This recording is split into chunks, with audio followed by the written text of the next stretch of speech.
Раз, два, три. Хлопок. Сразу руки наверх. Три. Раз, два, три, четыре, пять, шесть, семь, восемь. Этот чемпионат уже много лет проходит, и впервые в этом чемпионате примет участие ансамбль с крымско-татарским танцем. Для нас, конечно же, в первую очередь гордость, то, что именно мы представляем крымско-татарский народ, крымско-татарскую культуру на таком масштабном чемпионате. Будут коллективы со всей страны, и для нас очень важно, что многие коллективы, многие дети впервые увидят, что такое крымско-татарский танец. И, конечно же, хочется показать именно настоящий, красивый, мощный крымско-татарский мужской танец.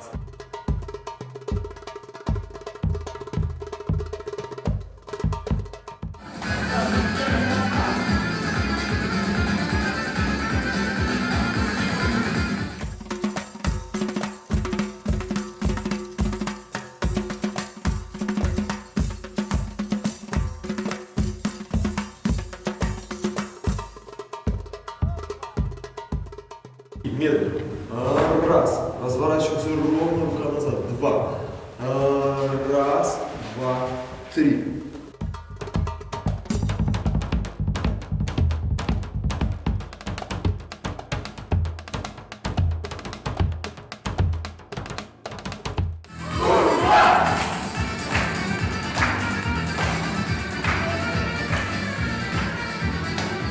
Мы представляем два танца. Первый танец – это берекет, и второй под названием берлек. Мы коллектив, который пытается минимально добавить акробатики или чего-то, а развить именно, показать именно наш национальный танец, то есть показать наши движения, наши комбинации, передать тот характер нашего народа, темперамент, благодаря именно крымско-татарским движениям и комбинациям.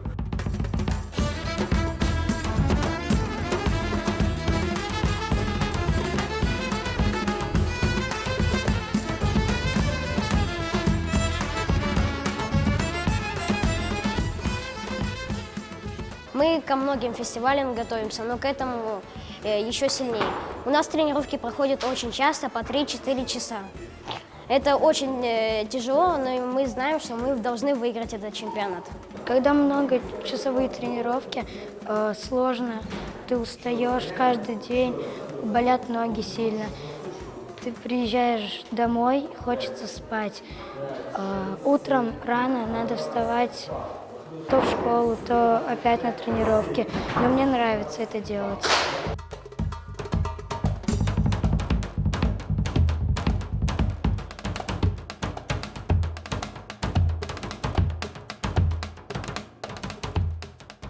Уверяю вас, что 20 февраля все узнают о крымско-татарском танце, и мы готовы показать все величие и красоту крымско-татарского народа.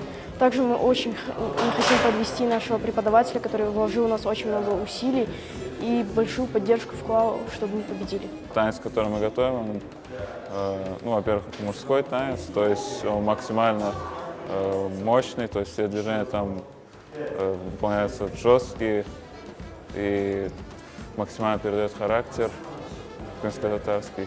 Впереди нас ждет серьезный конкурс, и мы усердно готовимся, мы рассчитываем на победу.